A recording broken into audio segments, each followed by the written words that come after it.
estamos uma vez mais convosco para vos apresentar a lição número 10, que trata já da parte final do ministério de Jesus nesta terra. O apóstolo, o escritor Marcos é um homem muito prático e em poucos capítulos descreve realmente as cenas mais importantes daquilo que Jesus viveu com os seus discípulos. E nesta altura, nós estamos então nos últimos dias e estamos no capítulo 13 também de Marcos.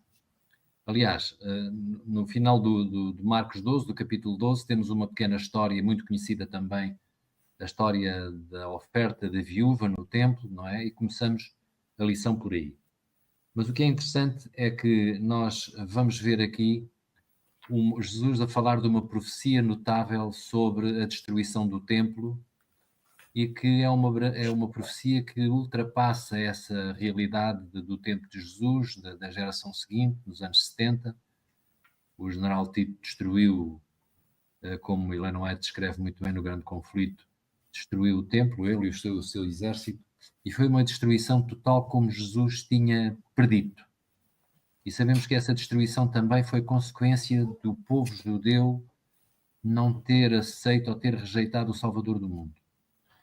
Aquele Salvador que estava desde o Antigo Testamento, desde o Gênesis, prometido para o homem e que veio, segundo a profecia também, cumprindo a profecia na sua exatidão,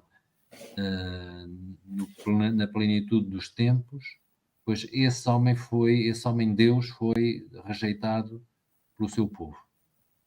E como consequência, Jerusalém sofreu uma destruição tremenda, como nós iremos ver nesta lição. O verso áureo é uma coisa muito importante, é um texto de Marcos 13, 26 e 27, que diz assim: E então verão vir o Filho do Homem nas nuvens com grande poder e glória, e ele enviará os seus anjos e ajuntará os seus escolhidos desde os quatro ventos, da extremidade da terra até à extremidade do céu. Isto para nos dar a ideia da grandeza, da quantidade de pessoas que serão resgatadas quando Jesus Cristo vier na segunda vinda, que é a mais bendita esperança do crente e de todos os crentes de todas as épocas, e que nós temos que guardamos no nosso coração também.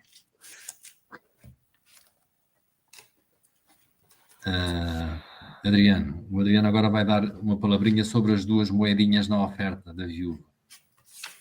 Olá a todos, mais uma vez é um grande gosto estar aqui contigo, Mário, e com todos também, para nós falarmos um bocadinho sobre esta lição que está sendo muito importante, como já tu disseste, já enfatizando um pouco, né, sobre o que está acontecendo aqui. Nós lembramos que Cristo Jesus, na sua entrada triunfal a Jerusalém, né, quando ele entrou no templo, lá no capítulo 11, como é descrito, não é? No versículo 12, que mostra a entrada dele ali, praticamente quando eles saíram de Betânia, não é? Quando tiveram fome, e logo ali diz que eles passaram por diversas situações juntamente com os fariseus, não é?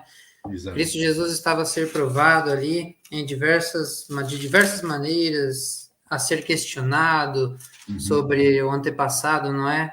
Justamente das leis cerimoniais e muitas outras coisas do povo de Israel. E aqui agora nós vemos, como tu disseste já, não é? A ofertinha, as moedinhas, não é? Daquela mulher viúva, que era como de costume, que havia muitos ali, não é? No templo, muitas viúvas. E nós vemos que ela entregou ali praticamente tudo o que ela tinha. O que Cristo Jesus quis enfatizar para os discípulos. E era muitíssimo pouco. E era muitíssimo pouco, mas que para ela, a pobreza que ela tinha, não é? Aquilo era tudo, era a sua vida toda, estava sendo depositada ali, naquela fé que ela tinha de que algo pudesse mudar em sua vida, né? Nós lembramos um pouquinho, anteriormente, né? Tocando neste assunto sobre ofertas e dízimos e tudo mais, Cristo Jesus já havia discutido isto com os escribas, não é? Aí no capítulo 12, no versículo 13, né? A questão do tributo, quando ele foi provado e questionado aí sobre se deveriam, não é? Devolver o que é de César ou não. E Cristo Jesus pediu para eles ali uma moeda, né? E perguntou qual era a face, qual era a esfinge que estava ali gravada, né? E Cristo Jesus respondeu a eles exatamente o que estava ali, né? Dai a César o que é de César, exatamente e a isso. Deus o que é de Deus. E a Deus o que é de Deus. Então, nós vemos aqui, Mário, que Cristo Jesus estava querendo demonstrar ali para os discípulos algo muito importante com esta história da viúva. Muitos dos que iam ali levar as suas ofertas, não é? Ali para aquele templo, eles davam muitas das vezes o quê? O resto, não é? Aquilo que sobrava. Exatamente. Cristo Jesus observou aquilo ali durante algum instante, aqui o autor não diz, nem a Bíblia deixa isso claro, né? Quanto tempo Cristo Jesus ficou a observar aqueles atos de todos que passavam por ali, mas ele viu algo que chamou a atenção para ele naquele momento foi a viúva. Tão pobre quanto ela era, como que Cristo Jesus sabia de tudo, não é? Isso é um fato para todos nós. E ele viu aquela situação daquela mulher, a fé que ela tinha de que aquilo mudaria completamente, ela entregar todo o eu, tudo o sacrifício que ela estava a fazer ali naquele momento, a fé que moveu ela a ir até aquele lugar e depositar a sua oferta para a reconstrução do templo. E quando nós falamos aqui um pouco sobre a reconstrução do templo, a remodelação, não é? Nós sabemos que a construção do templo já havia a decorrer já de muitos e muitos anos, não é? Tanto é que os discípulos, é um pouco mais à frente, não é? Nós vamos ver aí que eles falam um pouco sobre esse templo, não é? Que era algo... grandiosidade. É interessante notar que este templo era magnificente, era um templo especial, um templo muito maior, inclusive, que o do Salomão. Era um templo que fazia todos os visitantes ficarem realmente impressionados com a grandiosidade daquele templo. Era praticamente, parecia ser indestrutível. E foi isso, aliás, que fez aqui, que faz a passagem da nossa lição para segunda-feira, quando os discípulos, não é, fazendo notar que estava, olha, Jesus, olha, vê bem como este templo é especial e como é extraordinário, não é verdade? E depois Jesus, olha, eu digo-vos uma coisa, não há aqui pedra sobre pedra que possa ficar em pé. Isto é, este templo vai ser completamente destruído. Isto para os discípulos foi qualquer coisa que os marcou, que os impressionou, de tal forma que os discípulos depois, quando ele disse, virá o dia em que não ficará aqui pedra sobre pedra que não seja derribada, então os discípulos quiseram saber esta predição e depois, mais à frente, no capítulo 4, aliás, no verso 4, 13:4, vão um pequeno grupo só, os 4, digamos, talvez mais próximos de Jesus, que eram Pedro, Tiago, João e André, o irmão de Pedro, não é? E ele pergunta-lhes, eles vão-lhes perguntar, eles ficaram impressionados com isto e disse, Senhor, diz-nos, sinais haverá desse tempo, o que é que vai acontecer nessa altura? E realmente Jesus aqui começa esta profecia notável, que é uma profecia que tem em simultâneo duas aplicações, isto é, tem dois cumprimentos, se nós quisermos. Uma delas refere-se, de facto, ao templo de Jerusalém, à destruição que vai ocorrer no ano 70, que vai ser, e Jesus faz essa profecia, não é? E depois, em simultâneo, ele está a alertar os discípulos que, para aquilo que os discípulos podem experimentar, não é? Quando vão estabelecer a igreja primitiva cristã. E ele vai já avisá-los que os tempos próximos, os tempos que se aproximam, não serão nada fáceis, que muitos deles serão perseguidos, alguns deles serão mortos, como nós sabemos isso aconteceu, mas mesmo assim ele indica que esse tempo ainda não chegou, quer dizer, eles não deviam ser enganados pelos acontecimentos que estavam a acontecer naquela altura, não é? E o Espírito Santo ficou aqui bem explicado por Jesus que o Espírito Santo iria estar com eles nos momentos de dificuldades, iria pôr-lhes as palavras que eles deveriam, na boca, as palavras que eles deveriam dizer nos momentos de aflição, enquanto fossem, enfim, perseguidos pelas autoridades, etc. E deu-lhes aquilo que eles deveriam ficar, sim, vigilantes, mas não com a certeza que o Espírito Santo devia estar na companhia deles e queria resolver-lhes, digamos, os problemas que eles iriam encontrar. Essa era a certeza desta que importa realçar nesta primeira parte das palavras de Jesus, referentes aos primórdios da Igreja Cristã primitiva. Mas ao mesmo tempo ele continua, não é? E vamos falar então desta outra parte, que é a abominação da desolação. O que é isto da abominação da desolação? Cristo aqui, quando aborda no capítulo 13 ainda, no verso 14, não é? E diz que, ora, quando virdes a abominação do desolamento que foi predito, portanto, vocês o que é que têm que fazer? Então, o que estiver na Judeia, fujam para os montes. Portanto, quando vocês chegarem a esta situação, então aquilo que está a fazer, aquele que está no telhado, deixe e vá-se embora, não vá à casa buscar nada, vá-se embora, fuja, não é? E orem para que isto não aconteça, porque, pronto, orem pelas grávidas, porque se tiverem, elas têm realmente dificuldades, e para que a vossa fuga não aconteça no sábado também. E, portanto, aqui vamos falar de uma outra coisa, vamos falar da destruição do templo, mas em simultâneo, não é? Ele vai, por exemplo, se nós formos a Mateus 24, que é o texto, enfim, o mesmo texto, mas escrito por outro escritor, quer dizer, por Mateus, não é?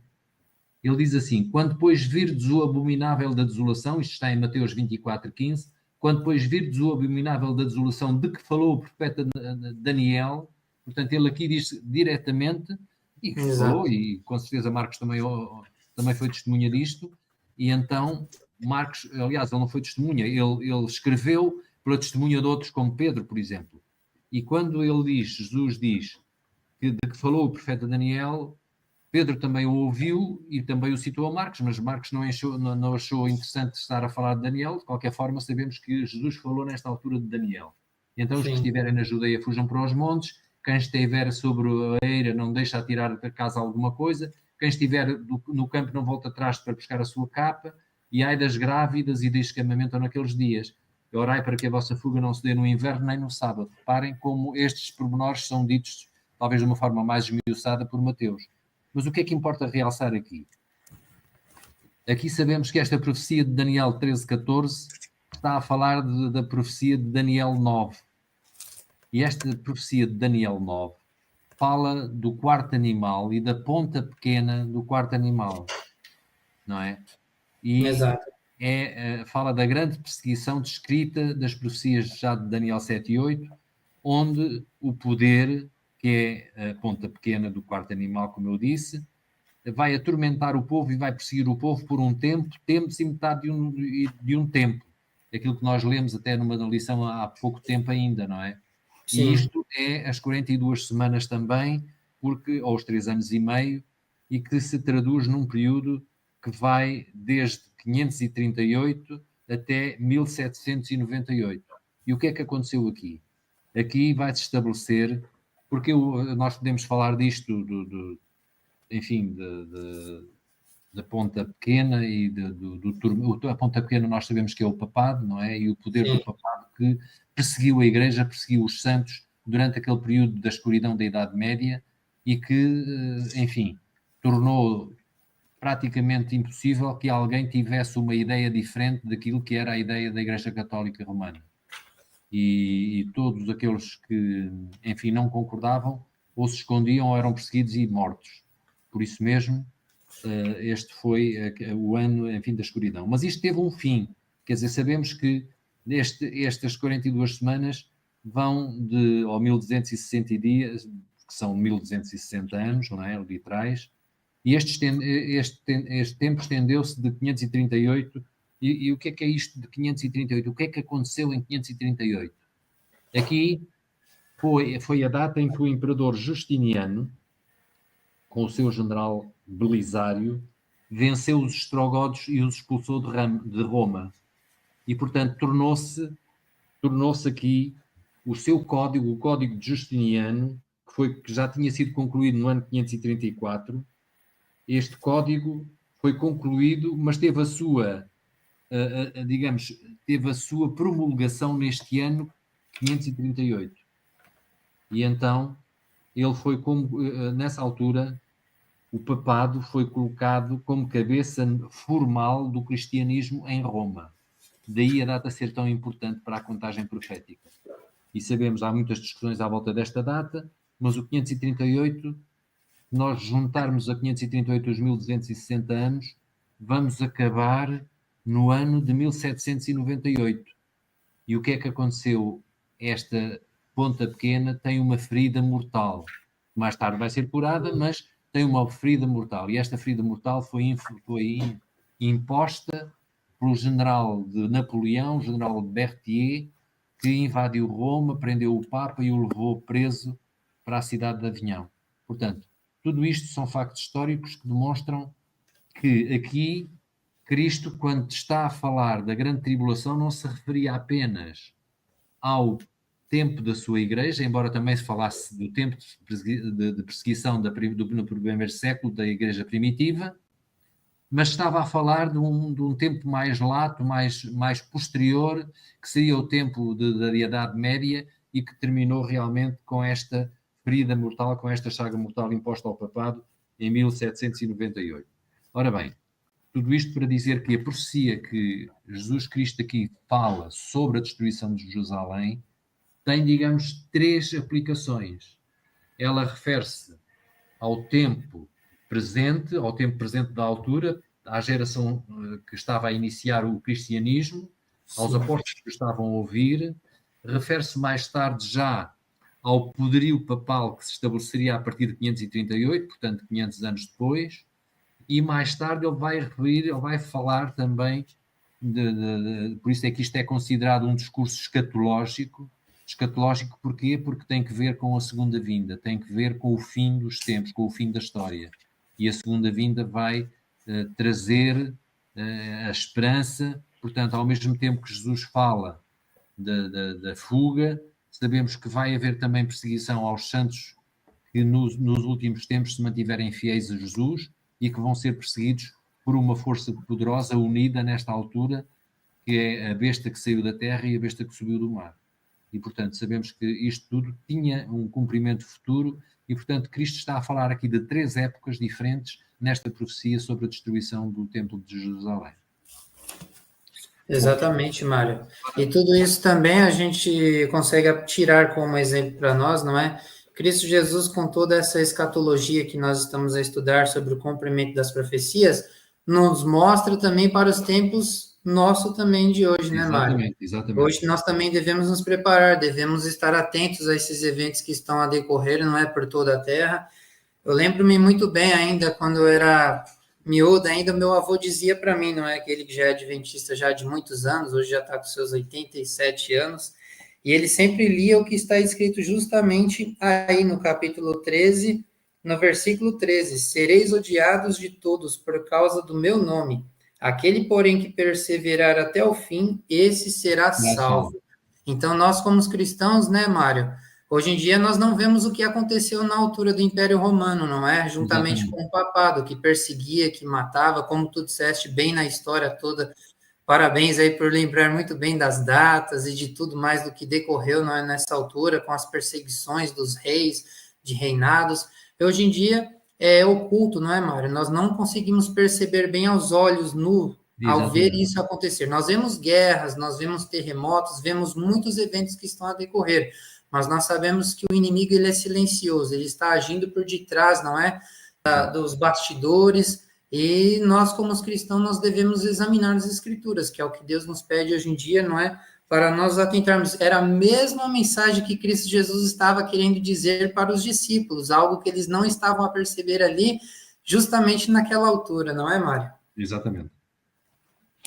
Na continuação, portanto, nós vamos ver que Cristo está a falar do princípio das dores, não é? Exatamente. Ele aqui inicia, o princípio das dores é o princípio da igreja, que foi perseguida também. Nós sabemos que muitos daqueles para quem Jesus falava foram mártires, nomeadamente Pedro, Tiago foi o primeiro, Tiago foi o mártir número 1, quer dizer, este Tiago mártir era o irmão de Jesus. Ele foi, não, desculpem, Tiago era o Tiago apóstolo. Mais tarde, o Tiago escritor, o Tiago que nós temos na Bíblia como escritor também, como a Epístola de Tiago, esse sim é que era o irmão, e ele também foi um discípulo de Cristo. Aqui, Jesus fala depois sobre aquilo que aconteceria, portanto, os dados relativos, como eu disse, à queda de Jerusalém, seriam uma prefiguração do que aconteceria por ocasião do retorno de Cristo, da sua segunda vinda, aquilo que nós ainda aguardamos. Quando virdes a abominação da desolação de que falou o profeta Daniel no lugar santo, quem lê, entenda. Portanto, ele estava a chamar a atenção, quem lê, entenda, exatamente como Daniel dizia. Portanto, para quê? Para que aqueles dos seus ouvintes, e nós hoje, como ouvintes também, tenhamos em atenção as profecias de Daniel relativas ao que estamos a falar, que é exatamente o sinal dos tempos, o historicismo que nos mostra aquilo que ao longo da história tem acontecido e a maneira como o povo de Deus tem sido perseguido através dos tempos, não é verdade? E agora nós devemos estar preparados para a parte final daquilo que acontece na altura da grande tribulação. Portanto, então os que tiveram... e então o que é que acontece mais tarde? Diz-nos aqui que, então, se alguém vos disser, eis aqui o Cristo ou ei-lo ali, não ouvireis, porque se levantarão falsos cristos e falsos profetas e farão sinais e prodígios para que enganarem, se for possível, até os escolhidos. Vejam bem, então Cristo aqui está a falar de quê? Está a falar de quê? Reparem, aparecerão falsos cristos a dizer que são o Cristo que veio. Portanto, Cristo está a falar da sua segunda vinda agora. Está a falar já de um tempo posterior, inclusivamente, à Idade Média. E ele diz que, portanto, isso é o princípio das dores, portanto, ele diz assim, porque aqueles dias serão também a tribulação como nunca houve desde o princípio do mundo que Deus criou até agora e nunca jamais haverá. Não tivesse o Senhor abreviado aqueles dias e ninguém se salvaria. Sabem que estas interpretações são de modo... Há muita gente, por exemplo, que diz que o abominável da desolação ou a abominação da desolação diz respeito ao rei Antíoco, que destruiu também, que entrou no templo, que ofereceu porcos no altar dos sacrifícios, etc. Mas isso foi antes de Cristo. Portanto, se isto seria uma profecia dita por Cristo, não fazia sentido estar a ser um acontecimento que já ocorrido, não é verdade? E, portanto, isto não podia ser. Ok, então, esta desolação, esta abominação da desolação é referente a um estado posterior que seria a perseguição feita aos santos durante os períodos da Idade Média. Feito por quem? Pela ponta pequena do quarto animal, aquela ponta que deveria ser, como já disse, deveria ser a ferida de morte, e foi ferida de morte no tempo de Napoleão, pelo seu general, e depois teria um ressurgimento, que agora acontece nos nossos dias, o ressurgimento desta besta que saiu da terra, que se junta depois à besta que sai do mar. Ora bem, então, para concluir, o que é que nós temos? Acontece que agora temos aquilo que é a esperança maior do cristão, que é a vinda do Filho do Homem. E que nós esperamos, e continuando a ler, nós vemos no capítulo 23 e 24 diz assim, mas naqueles dias, após a referida tribulação, o sol escurecerá, a lua não dará a sua claridade, e as estrelas cairão do firmamento e os poderes dos céus serão abalados.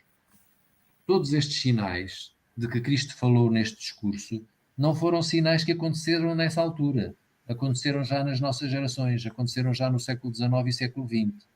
Todos estes dados, as estrelas, uma queda de meteoritos, como nunca houve, aconteceu nos Estados Unidos, foi visível nos Estados Unidos.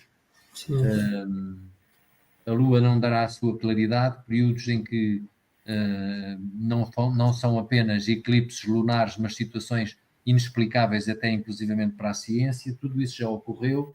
E então, depois disto acontecer, o que é que virá a acontecer mais? Então verão o Filho do Homem vir nas nuvens com poder e grande glória. E ele enviará os anjos e reinará os seus escolhidos dos quatro ventos da extremidade da terra esta é a extremidade do céu. Este era o verso áureo. Portanto, exato. O que estamos a viver neste momento é exatamente isto. Depois Cristo diz mais. Diz em 13:30 que, em verdade vos digo, que não passará esta geração sem que todas estas coisas aconteçam. E agora aqui nós ficamos mesmo baralhados. Então, um assunto que nós acreditamos que está a acontecer agora, passados 2000 anos, e Cristo a dizer para os seus ouvintes que não passará esta geração sem que todas estas coisas aconteçam. Então, o que é que Jesus queria dizer com esta expressão? Esta geração, daquele dia, aquela hora. Portanto, realmente estas palavras têm provocado muita perturbação. Mas há várias explicações que nós encontramos aqui na lição. Eu já várias vezes também tenho pensado neste assunto e aqui pode-se referir que a palavra geração está referida a uma raça de pessoas, neste caso aos judeus, ou seja, a raça judia não haveria de perecer antes de Cristo regressar. Portanto, outra solução seria dizer que a geração de pessoas que verão estas coisas serem realizadas são aquelas que não passará antes de Cristo voltar. Esta geração. Mas uma solução mais simples é notar que em Marcos 13:30 Jesus usa esta palavra na expressão esta geração, e em Marcos 13:32 a palavra aquele, na expressão aquele dia, aquela hora. Portanto, esta, em grego, ocorre também nestes versículos até à destruição de Jerusalém. Portanto, assim, esta geração refere-se muito provavelmente à geração do primeiro século da nossa era, que viu a destruição de Jerusalém, aquilo que eu estava a falar. Como Jesus estava a falar para a destruição de Jerusalém em simultâneo, como estava a falar para a nossa geração, ele disse que aquela geração que estava a ouvir não passaria sem que visse acontecer todas estas coisas. E nós sabemos que nós estávamos aqui mais ou menos no ano 30, ano 33 de Cristo. Cristo iria morrer pouco tempo depois. As pessoas com quem ele estava a falar, muitas delas eram jovens, eram pessoas da sua idade também, 20, 30 anos.